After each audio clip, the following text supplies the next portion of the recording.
Hello, everyone, and welcome to Inside National Security by the National Security Academy. I'm Cassian Peña, and today I'm with Dexter Ingram. Hi, I'm Dexter Ingram. I'm the founder of In Network. Again, excited to be here. Today we have I think, very important issue or very important topic that we'll speak about, which is national security, right? And so I think for some people that might not be very involved in this field, they don't know, what is the line? What is national security, and what is the army or what is the military? What's the difference? So the military, you have the different branches of the armed forces. You have the Army, the Navy, the Air Force, the Marines. You have the Coast Guard that can be part of the military in times of war, and you have Space Force now, which is relatively new. That's kind of the traditional concept when we look at war. I think that came out of World War II mostly. The Pentagon was created. You had the Air Force that was created, which used to be the Army Air Corps. The CIA, the intelligence community, was kind of established, that civilian branch of the intelligence community post World War II. That's the traditional. Then you have like the Cold War, the spying, the CIA, KGB, national security there. And then, kind of going into my lifetime, you had Vietnam and you had the Gulf War and you had 9/11, and just everything changes based on what's happening, what's being developed. Right now, what's happening with AI and what's happening with radicalization online and gaming and the manosphere and all these things that we're seeing, our national security. Interesting. Definitely. I think that is very interesting because many people, it's hard to draw like a line. When I speak to people about the network, right? They mention, oh, how cool, especially that, we want to educate people on the field, what it is, and everything related to it.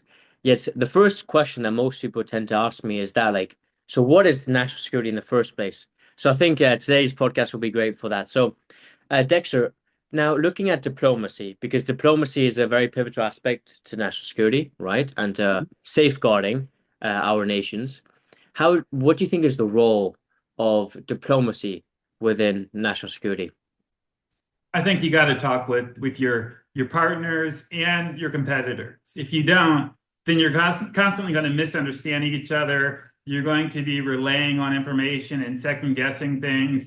Having a relationship matters. There are partners out there that I work with on a daily basis that I text and I'm like, hey, what are you thinking? This is what I'm thinking.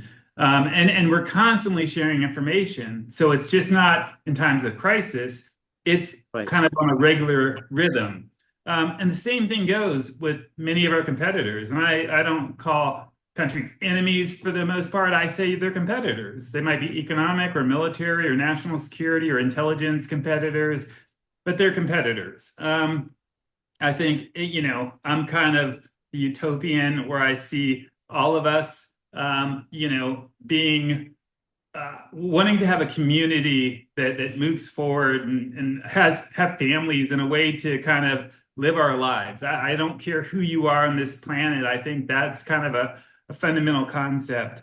So, as I talk to folks that um, might not see, or their government might not see the world the way our government sees the world, again, I'm always saying what I know, what I don't know, and what I think. I know where they're coming from. They know where I'm coming from. And there's a level of respect there. There's a level of trust also. And there's a level of nice try, but that's not going to fly this time. I like that very much, Dexter. I mean, you mentioned first the fact of exchanging information. I think that's very pivotal as well. And maintaining, those contact points, right? And, truly maintaining, those contacts, strengthening them, because I think some people might fall in the trap of only reaching out when there is an issue. And that sometimes I think can be problematic. And then you don't have that connection like you would have. And so I think that's very good. Now, diplomacy, I know you sometimes refer to the art of war, right? And I Yes. think there's a quote, something along the lines of like winning the war before it even happens, right? So the best wars are won before it even happens. So you can even determine by preparation and by getting information who is actually going to come out victorious. So what do you think of that? I completely agree. I think, this kind of goes back to the formation of intelligence, but whether it's Sun Tzu or Machiavelli, they talk about understanding your enemy. That's what term they use, and understanding yourself. If you kind of have this hyperinflated sense of self, you're not really doing yourself or your team a justice. And if you kind of overemphasize the strengths of your enemy, the same, maybe they outnumber you with equipment, people, and we've seen this throughout history. I mean, the Revolutionary War was fought against, a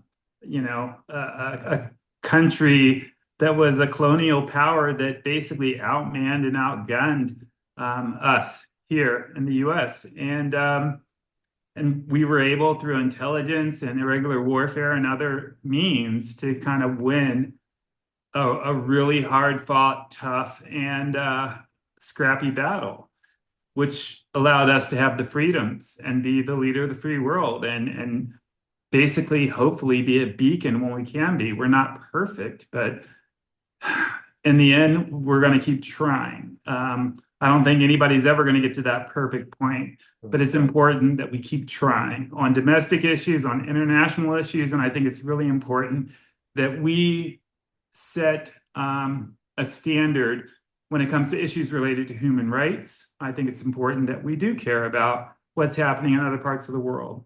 If we have the ability to feed people, if we have the ability to advance any kind of technology in the world that is needed, I think that's really important also. Mhm. Definitely. And you mentioned competitors, right? Or sometimes mentioned as enemies. I think if one looks at, for example, the time of the Cold War, many innovations, I think, came to be because one had a clear enemy or competitor. In the case, it was the Soviet Union and the US, mainly there, right? And so you have these two strong forces. And because of that, maybe our whole space industry and the moon landing, right? Maybe that really pushed us to advance and to invest in research and development to outcompete, right, the other party. So sometimes it can be beneficial, right? Some athletes do the same thing. If it's Kobe Bryant as well, always kind of even if there's not one, create one, and that sometimes can be the extra push that can serve a nation, but also people, right?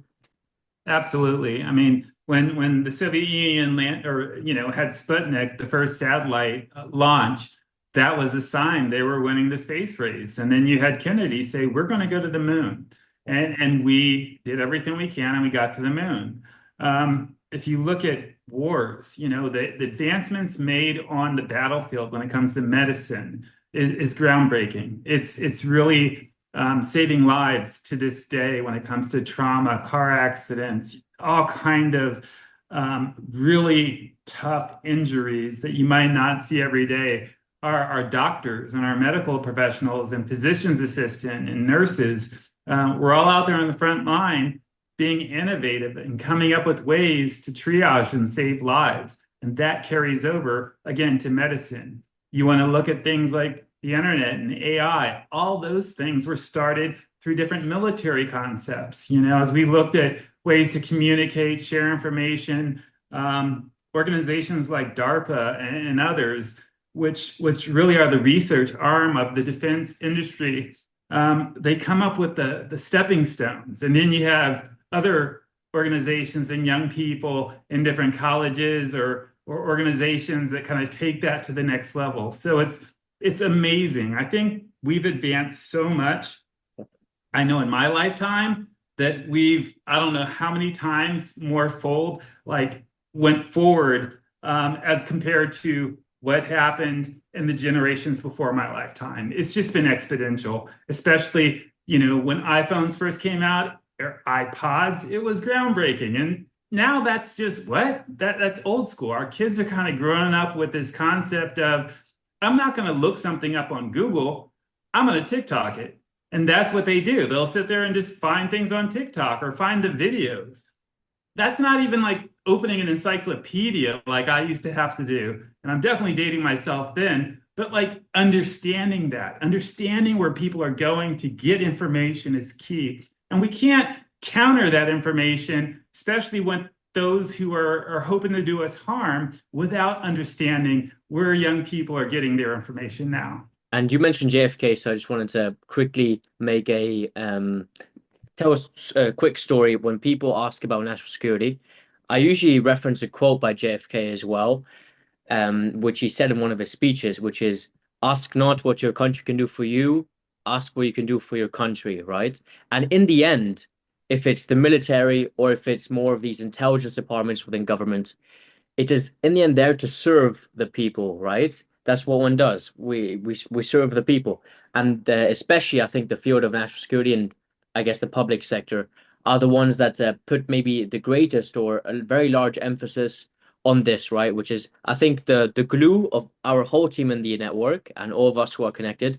We share that one thing, which is we want to serve, right? And I think that's so great. No, you're absolutely right. And it's kind of neat because you look back on that quote, and that quote is, don't worry about yourself so much. Like, what can you do to make this nation and this world a better place? Right. I think that's something that we should be asking ourselves all the time. I mean, it's important that we take care of our fellow man, but as we come together and as we try to challenge ourselves and as we challenge our children and as we challenge our neighbors, it's important to see what we can do to make our communities and our country better. And I think through in network, that's a really common theme. We're always learning from each other. Me as the founder, I'm constantly learning things every single day from high school students, college students, graduates, law students, you name it. Obviously, from you, Cassian, all the time in the business world. But it's one of those things where you got to stay humble all the time, and you can't feel entitled. You can't be, oh, I deserve this, or me. Life's about me. I'm the number one thing in my life. Well, when you put things out there and you help people and you share things, you get things back like 10, 20 fold. And I can attest to that. I I used to struggle when it was just like me in the room. And I always kind of succeeded. I always was able to get things done. But once I incorporated others, it just started snowballing and became so much better. And I try to show that in my interactions with others too. Just because somebody might have like done something to been disrespectful or hose me or whatever in the past, I'm not that guy who's going to go, I'm going to hold that grudge and get you back. I'm like, that's the past. I'm not worried about it. All I can do is control myself. And if I can control myself, not occupy my brain with I told you so's or let me get back at this person, then it's going to teach them, how I operate and show them another way to go forward as well.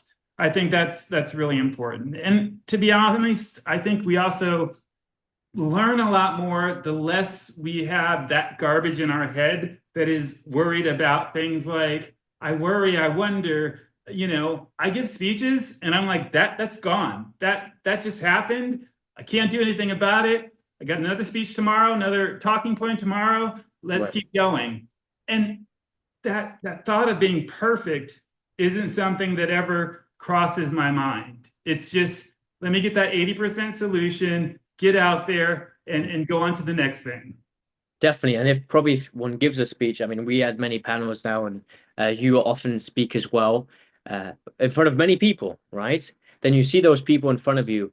And oftentimes, if you take that focus away from yourself, but you put the focus rather on the people, you ask yourself, okay, how can I make it the best way possible so the person in front of me can learn or that what is of value, which I can share to them, gets transmitted the right way. The role of national security in especially the last couple of years. I think maybe since 2020, since COVID broke out, national security, at least from what I saw in the macro element, was that it was spoken about much more in the news than the years that were came before, right? And I think if one opens the newspaper today, one can probably find in the first page something related to national security, which I know 5 years ago, you would only find here and there.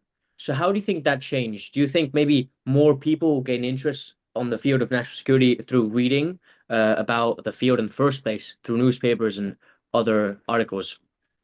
Well, I think that the world is becoming smaller. We're able to travel faster. Information is able to travel faster. We're able to see videos of beautiful and horrific things happening at the same time, same day in different places, sometimes even at the same place. But I think the methods we use to share information have changed. It used to be newspapers, right? It used to be radio. And you would have to imagine what you're hearing, or maybe there was one picture for a story in a newspaper.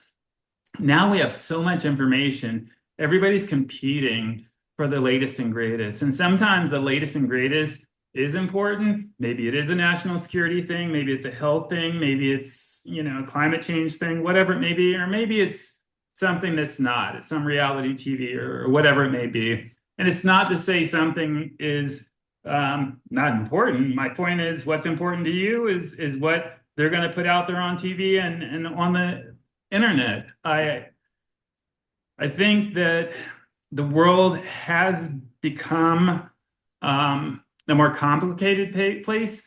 You look at situations like Iran; they want to have nuclear capability. You see North Korea over the last 15 years; they've become a nuclear power. You look at situations like the battles back and forth with India and Pakistan and over Kashmir. You look at Afghanistan and the transition from the U.S. Withdrawal to the Taliban takeover. There's so much happening. You look at Ukraine and Crimea and the Russians. There's so much that's constantly testing who we are as a country, who we are as a people, and who we are as an alliance, whether it's NATO or any other group.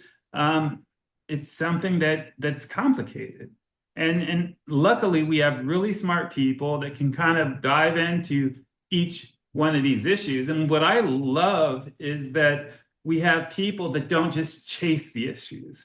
We have people that are looking at Korea every day. They were doing it 30 years ago. They're going to do it 30 years from now. We have people looking at Iran or Afghanistan or Colombia, South America, or space every single day. Just because it's in the headline doesn't mean that our attention has gotten pulled from something else. It literally, we're tracking all of these things, and we have amazing people, and we need more. And that's why we have a network to hopefully get a variety of young people involved into these areas. I always tell people, don't chase things.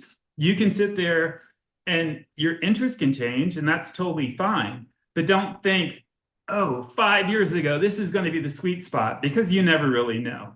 The safest thing for me, follow your passion, and you won't go wrong.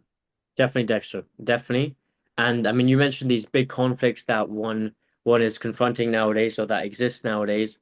And oftentimes when one reads about two different sides, they seem like polar opposites, or at least that's, I guess, what people want to portray, right? But oftentimes, in the end, the core basic need of every nation and every people is still the same. I mean, it's, having family, having friends, being able to eat, having shelter, having medical assistance if necessary, right? So very basic things. And I think most of the times, the two parties involved are more similar than probably the leaders or the public that is just viewing it from the outside think, right? So if one is, I think, intelligent within the field of national security, the best thing to do, well, you mentioned some of them as well, is that empathy, where you put yourself in the shoe of the other person. And maybe, yeah, one would use the word like tactical empathy, where, yeah, you do that for actually understanding the other party so you can deal with them in a better way, right? So I think that's a good way to look at it. And I think that can be used as well in business, in schooling, in all different fields as well. I completely agree. I look back on like a George Washington of the world who easily could have been, quote, king or done something to stay in power as we kind of created Mm. this experiment called the United States of America, Yes. and his humbling, stepping down. I think We need more of that. I think that's really important. We need smart people stepping up. We need people that are brave stepping up. We don't want to take down people or tear people apart because nobody's perfect. And we don't want to make it so political where you're just destroying somebody's career based on things they did when they were little or younger or mistakes that were made because everybody's been there. But But at the same time, we want people that aren't just about themselves, that are really about the country. definitely, definitely, Dexter. And we spoke about the network as well, the fact that the main goal is always to make it so in 10 years, 20 years, 30 years to come, the organization still lives, right? And that in the end shows that it was successful, that it's not just for now, right? That it lives on, right? That many different people would like to be involved in the future too. Yeah, we just have to keep moving forward, keep learning from our mistakes, and keep building partners and doing what we can, not withdrawing from the world. I think that being a partner in the world is really, really important. Travel, language, all these Right. things are super important. So that's what in networks for, and that's what we're going to keep pushing.